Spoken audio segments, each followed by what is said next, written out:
나는 참 포도나무요 내 아버지는 농부라. 물은 내게 붙어있어 열매를 맺지 아니하는 가지는 아버지께서 그것을 제거해 버리시고, 무릇 열매를 맺는 가지는 더 열매를 맺게 하려 하여 그것을 깨끗하게 하시느니라. 너희는 내가 일러준 말로 이미 깨끗하여졌으니 내 안에 거하라. 나도 너희 안에 거하리라. 가지가 포도나무에 붙어 있지 아니하면 스스로 열매를 맺을 수 없음같이 너희도 내 안에 있지 아니하면 그러하리라. 나는 포도나무여 너희는 가지라. 그가 내 안에 내가 그 안에 거하면 사람이 열매를 많이 맺나니 나를 떠나서는 너희가 아무것도 할 수 없음이라. 사람이 내 안에 거하지 아니하면 가지처럼 밖에 버려져 마르나니 사람들이 그것을 모아다가 불에 던져 사르느니라. 너희가 내 안에 거하고 내 말이 너희 안에 거하면 무엇이든지 원하는 대로 구하라. 그리하면 이루리라. 너희가 열매를 많이 맺으면 내 아버지께서 영광을 받으실 것이요 너희는 내 제자가 되리라.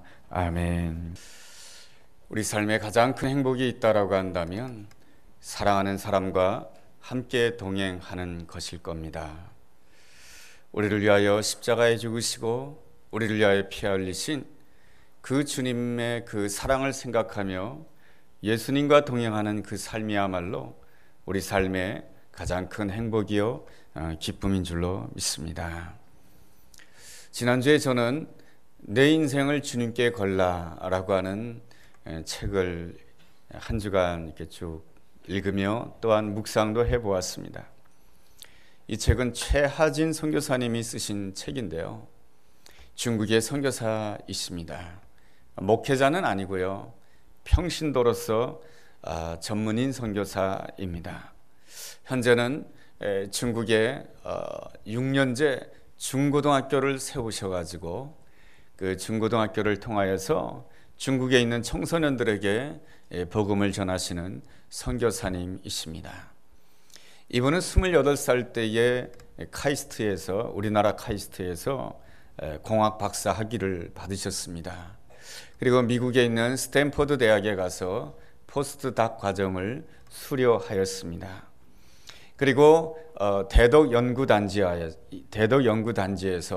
연구원으로서 생활하게 되었습니다.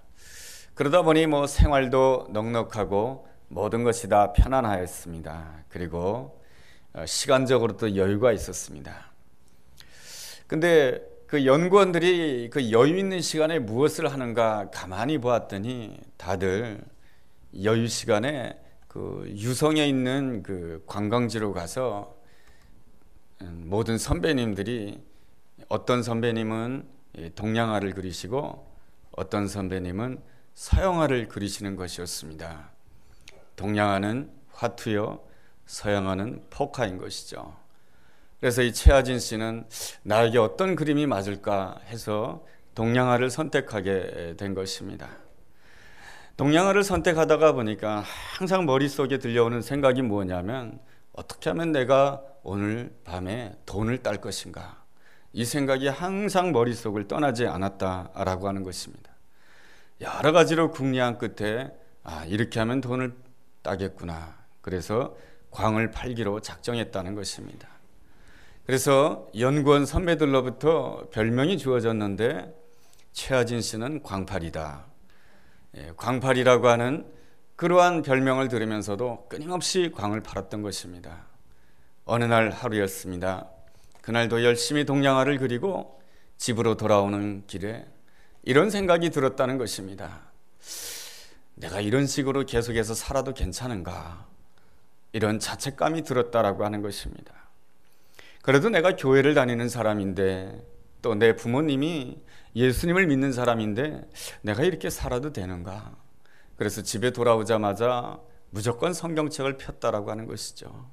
그래서 창세기 1장부터 쭉 읽기 시작하는데 창세기 12장쯤에 가니까 아브라함의 이야기가 나오더라는 것입니다.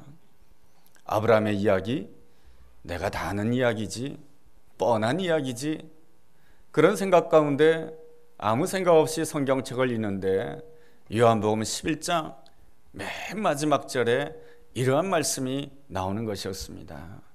데라가 205세를 향수하고 죽었더라. 이 말씀 앞에 자신의 마음이 딱 막히더라는 것입니다. 더 이상 성경을 읽을 수가 없었습니다. 그래서 11장 맨 마지막 절을 반복해서 읽었습니다. 데라가 죽었더라, 데라가 죽었더라, 데라가 죽었더라, 데라가 죽었더라. 그러다가 보니까 맨 자기 입에서 나오는 말이 되졌더라, 되졌더라, 이런 말이 나오더라는 것입니다. 그래서 옆에 있는 노트에다가 이렇게 자기의 느낌을 이렇게 적었습니다. 최하진은 80세를 향수하고 유성에서 거닐다가 골프공에 뒤통수 맞고 되졌더라, 이렇게 썼습니다.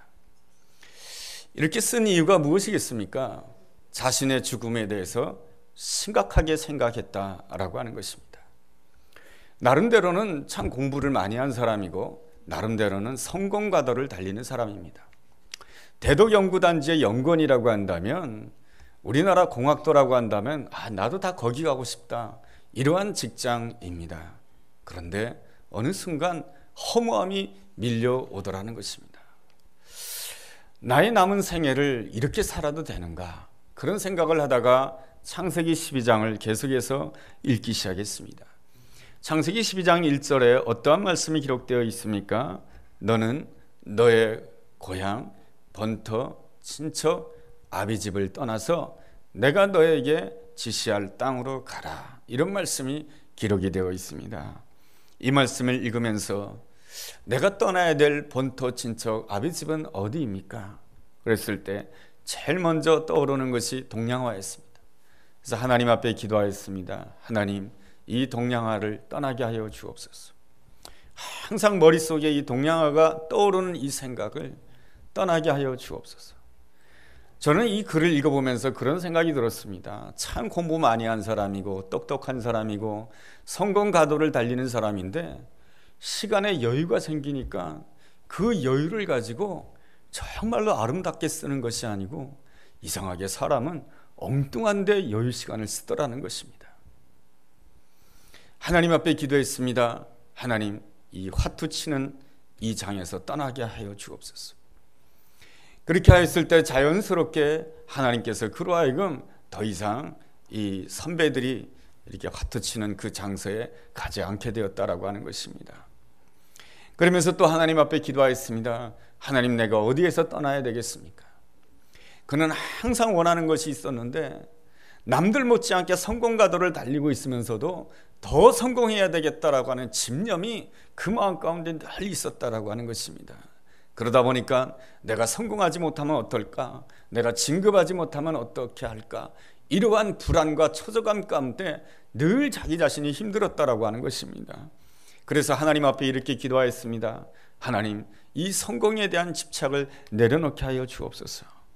그렇게 하나님께 기도하게 되었을 때 하나님께서 그 마음 가운데 말할 수 없는 평안함을 주셨다라고 하는 것입니다.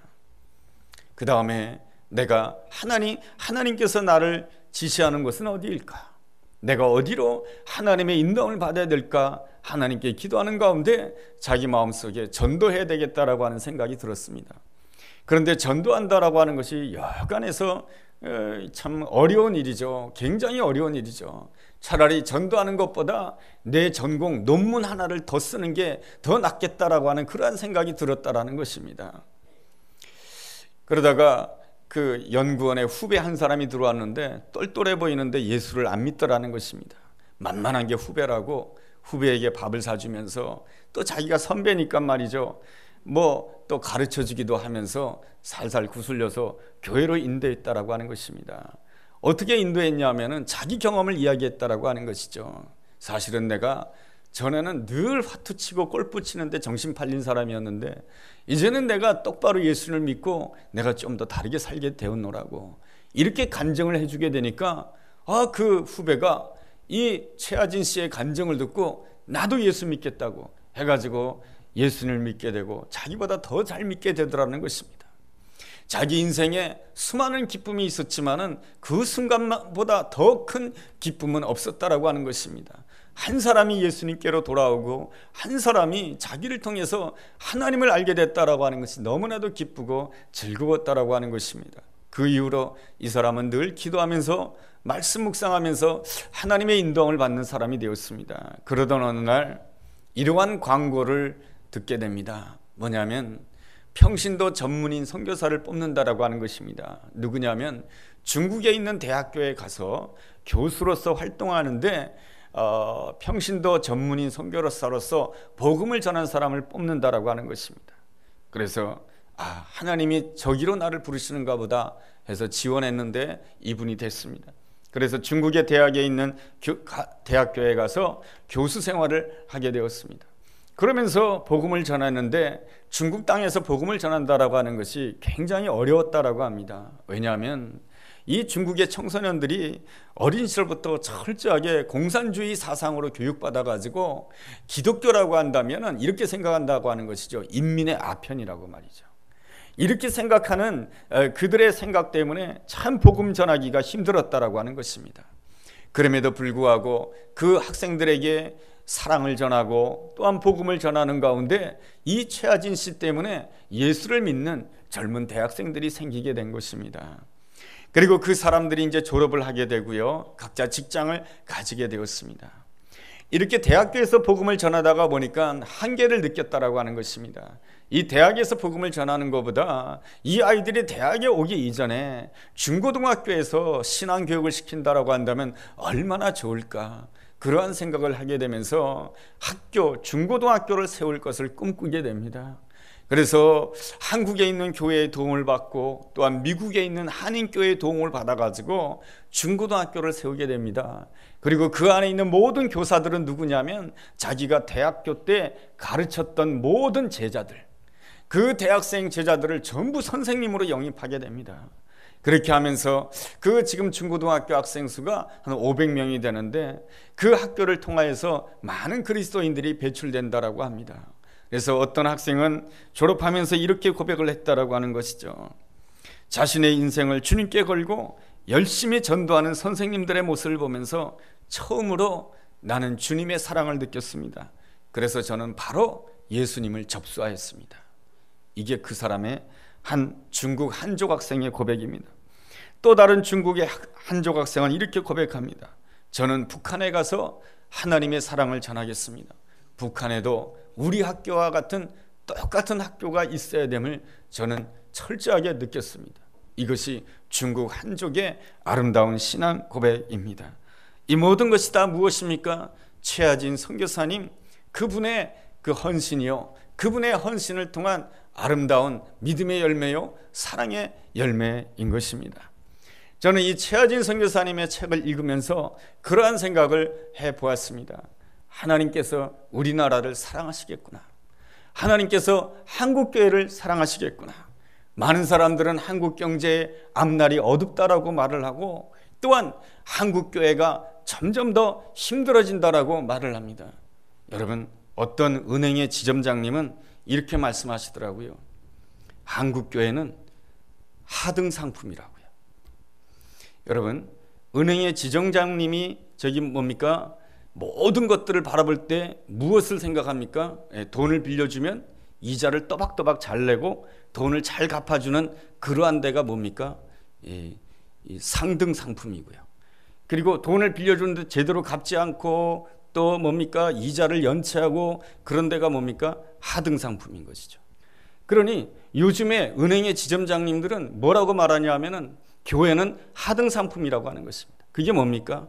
한국교회 전체가 침체의 길을 걸어가고 있다라고 하는 것입니다.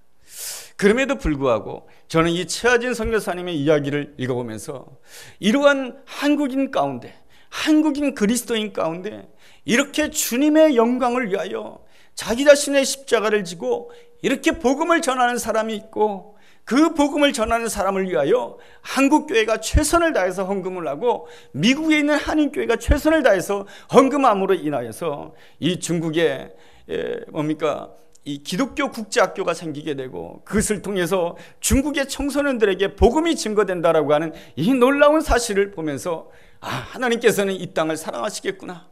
남북 간에 늘 긴장이 있고 북한은 끊임없이 미사일을 쏘아대고 또 우리도 열심히 한미연합 훈련하고 있지 않습니까? 얼마나 긴장된 관계 속에 있습니까? 그렇다 할지라도 하나님께서는 이 민족을 지켜주시겠구나. 왜냐하면 하나님이 쓰셔야 되니까, 이 땅을 지켜주시고 하나님께서 이 땅을 쓰셔야 되니까 물질의 축복도 해주시겠구나. 그런 생각이 들었습니다. 그러면서 또 자신에 대해서 회개하는 시간을 가졌습니다. 무엇을 회개했냐면 한 달 전에 한 선교사님이 저에게 전화가 오셨습니다. 목사님, 자기를 좀 도와달라고 하는 것입니다. 그래서 제가 이렇게 대답하였습니다. 이미 우리가 예산이 다 정해져 있습니다. 그리고 우리가 당신을 도울 수가 없습니다. 하고 전화를 끊었습니다. 근데 제가 이 책을 읽으면서 하나님 앞에 회개하였습니다. 이 최하진 선교사님의 아름다운 점이라고 하는 것은 무엇이냐면, 내가 돈이 있나, 내가 무엇이 있나, 그것을 생각하는 것이 아니고 하나님이 무엇을 기뻐하시는가, 하나님이 무엇을 원하시는가, 그것을 먼저 생각하고 거기에 자신을 드리게 되었을 때 하나님께서 물질을 모아다가 그 사람으로 하여금 학교를 세워주게 만드신다라고 하는 것이죠. 저는 제 모습은 어떻습니까? 우리 교회에 지금 얼마나 예산이 있는가, 얼마나 돈이 있는가, 그것부터 먼저 생각하고 제가 그분 선교사님의 제의를 제가 끊었습니다. 제가 그 선교사님의 제의를 끊었다 안 끊었다가 문제가 아니고, 저의 죄는 무엇이냐면 먼저 하나님 앞에 기도하지 않았다라고 하는 것입니다. 정말로 하나님께서 원하는 것이 무엇입니까?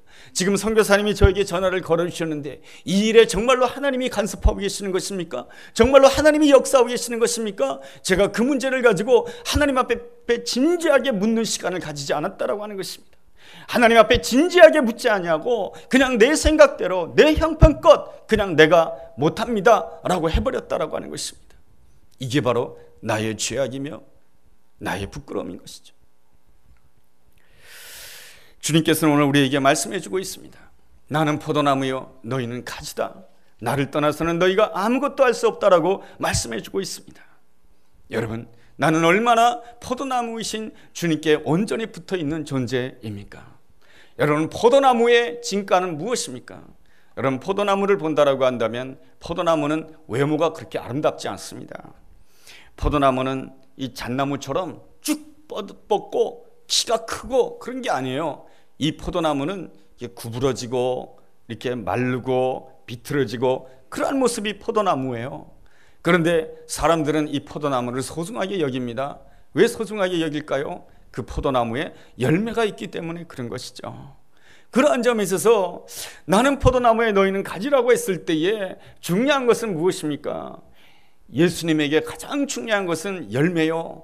그리고 내가 예수님의 가지라고 한다면 나 역시 내 인생 가운데 가장 중요한 것은 바로 열매다라고 하는 것입니다. 포도나무는 반드시 열매를 맺어야 된다라고 이야기한다라고 한다면 이것은 또한 우리에게 율법이 되고 너무 무거운 짐이 될 수가 있습니다. 그러기에 성경은 우리에게 또한 이 말씀을 주십니다. 요한복음 15장 1절의 말씀을 주십니다. 요한복음 15장 1절에 보면 이런 말씀이 있습니다. 나는 참 포도나무요 내 아버지는 농부다 라고 말씀해 주고 있습니다. 내 아버지가 농부라고 하는 것입니다. 여러분, 이스라엘 땅에는 황무지가 많이 있습니다. 농지가 별로 많지 않죠. 그래서 평지에는 밀과 보리를 심고요, 산지에다가 주로 포도나무를 심게 됩니다. 포도나무를 심으려면 어떻게 해야 됩니까? 이 산지를 개간해야 됩니다. 산지를 개간한다라고 하는 것은 쉬운 일이 아닙니다. 그 산지를 개간하는 분이 누구입니까? 농부인 것이죠. 농부가 산지를 개간하려면 돌을 치워야 됩니다. 땅을 갈아엎어야 됩니다. 그리고 또한 포도나무를 심은 다음에 그 땅에다가 거름을 주어야 됩니다. 또한 산지에 있으니 뭡니까? 이 농부의 수고가 얼마나 많이 있겠습니까? 오르고 내리고 하는 그 수고와 그 많은 노력과 헌신이 있어야 되는 것입니다.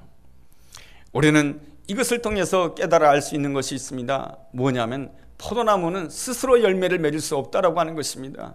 포도나무가 열매를 맺을 수 있는 이유는 무엇입니까? 바로 농부의 수고와 땀과 헌신 때문에 그러한 것입니다. 이러한 말이 있습니다.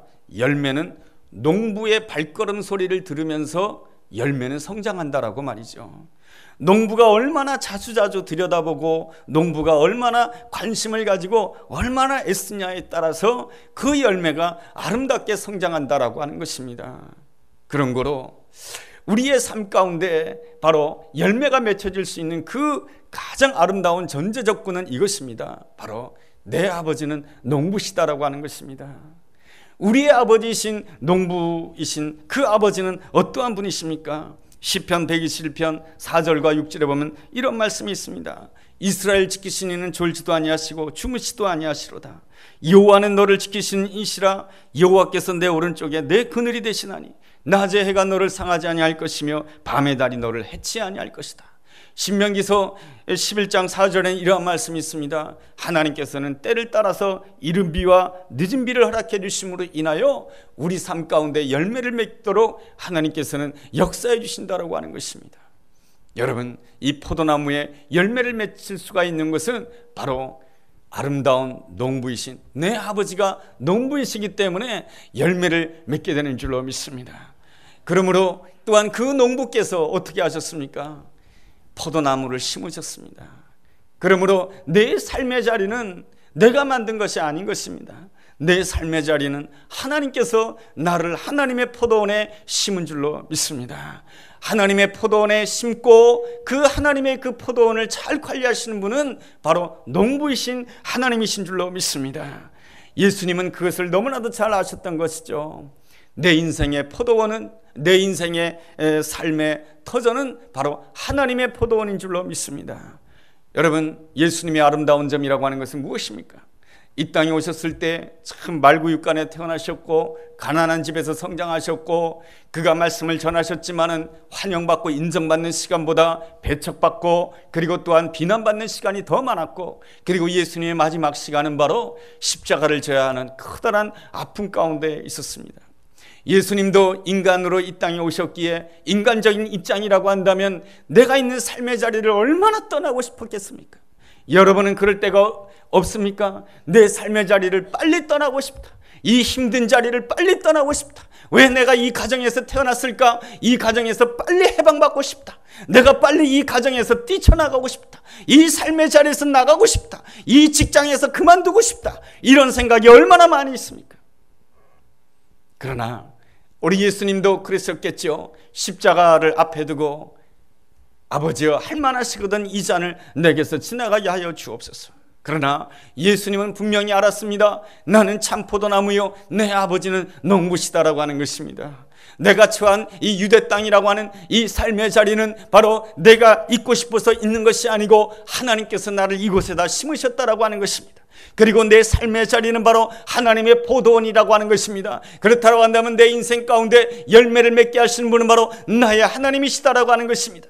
비록 나의 삶의 자리에 십자가 지는 그 고통과 아픔이 있다 할지라도 이 십자가를 통해서 하나님께서는 반드시 아름다운 열매를 맺게 할 줄로 믿습니다. 그 마음을 가지고 십자가를 받아들이고 십자가를 품게 되었을 때 그 자리에서 부활의 열매가 나타나게 된 줄로 믿습니다. 그러므로 우리가 온전히 열매를 맺기 위하여서는 내가 있는 삶의 자리는 바로 하나님의 포도원인 줄로 믿습니다. 내 아버지는 농부인 줄로 믿습니다.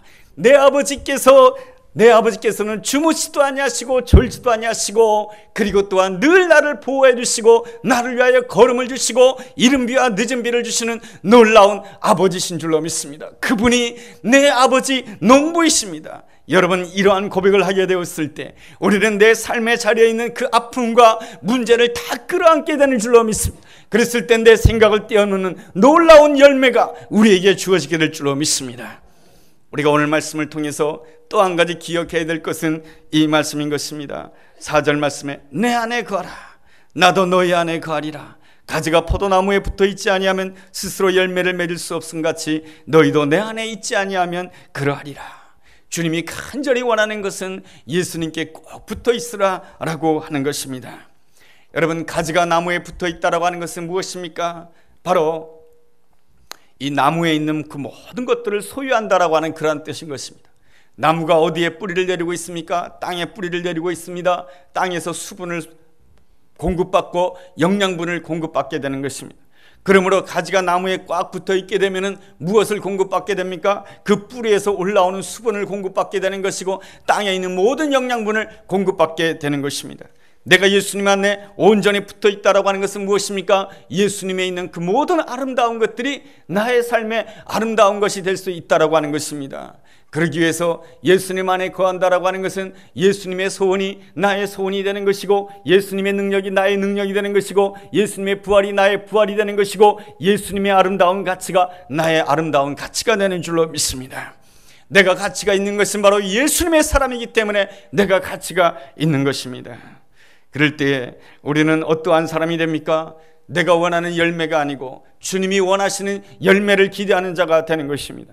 여러분, 주님 앞에 나왔을 때 무엇을 소원하고 있습니까? 내 욕심입니까? 내가 원하는 것입니까? 여러분, 그것보다도 여러분들이 진실로 하나님께로부터 응답받기 위하여서는 여러분이 기도하셔야 됩니다. 뭘 기도하셔야 됩니까? 하나님, 내가 어떤 소원을 품어야 됩니까? 내가 뭔가 하나님 앞에 간구하기 전에, 하나님, 나에게 이러한 어려운 문제가 있지만 정말로 내가 하나님 앞에 기도해야 되는 것이 무엇입니까? 여러분, 한번 물어보십시오. 그렇게 기도하고 그 다음에 내가 원하는 것을 하나님 앞에 기도한다라고 한다면 그것은 반드시 예수님의 이름으로 기도하는 것이 될 것이며, 예수님의 이름으로 기도하는 그 모든 것들은 주 안에서 이루어지는 역사가 있게 될 줄로 믿습니다. 여러분, 그 말씀이 바로 7절 말씀 아니겠습니까? 너희가 내 안에 거하고 내 말이 너희 안에 거하면 무엇이든지 원하는 대로 구하라. 그리하면 이룰 것이다 라고 말씀해 주고 있습니다. 중요한 것은 주님이 원하는 것을 내가 구하지 않는다라고 하는 것이 문제인 것이죠. 내가 정말로 주님이 원하는 것을 구하는 자가 되기를 원합니다.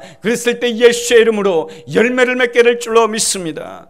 우리가 진실로 맺어야 될 아름다운 열매가 무엇이겠습니까? 제일 먼저 우리가 신앙생활하면서 맺어야 될 열매는 믿음의 열매인 것입니다. 믿음의 열매라고 하는 것은 무엇입니까? 어떠한 형편과 어떠한 상황 가운데 처한다 할지라도 내가 흔들리지 아니하고 온전히 주님을 믿고 의지하는 것입니다.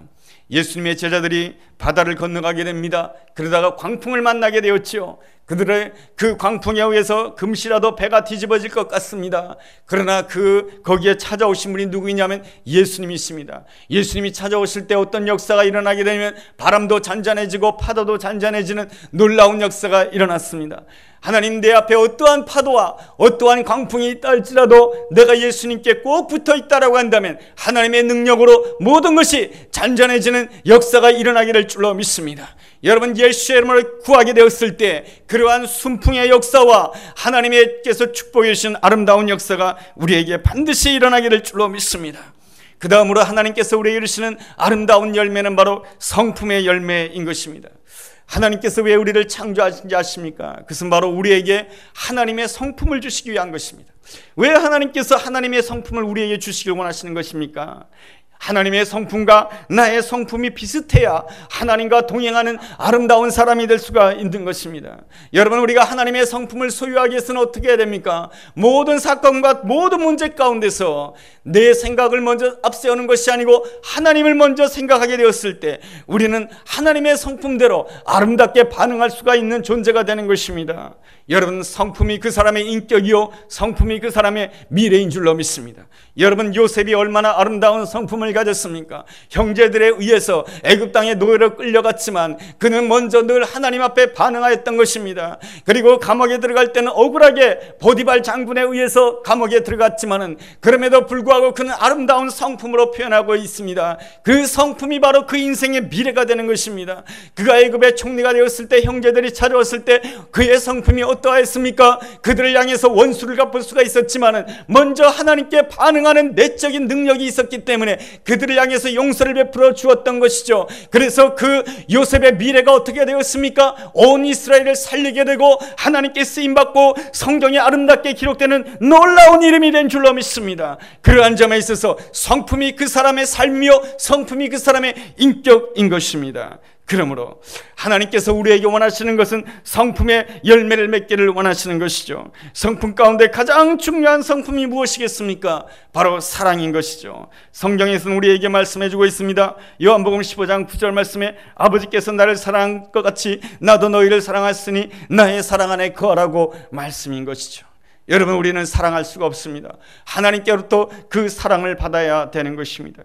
오늘 성경은 우리에게 이렇게 말씀해주고 있습니다. 나는 포도나무요 너희는 가지다라고 말씀해주고 있습니다. 우리는 가지인 것입니다. 주님의 포도나무에 붙어있는 가지인 것입니다.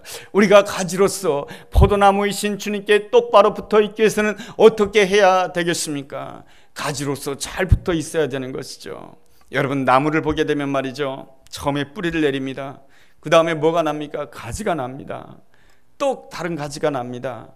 여러분, 그 나무의 가지 가운데 제일 튼튼한 가지가 어떤 가지겠습니까? 제일 먼저 나온 가지입니다. 제일 먼저 나온 가지가 제일 튼튼하고 제일 굵습니다. 그렇다고 해가지고 그 나뭇가지가 그 나무의 꼭대기에 올라가는 것이 아닙니다. 그 나뭇가지의 꼭대기에 열리는 가지는 어떤 가지입니까? 제일 연약한 가지이고 제일 최근에 난 가지가 나무 꼭대기에 올라가는 것입니다. 여러분, 주님께서 오늘 우리에게 말씀해 주십니다.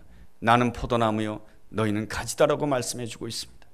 내가 주님 앞에 온전히 붙어 있는다라고 하는 것은 바로 아름다운 성품의 열매를 맺기 위하여서는 내가 낮아져야 되는 것이죠.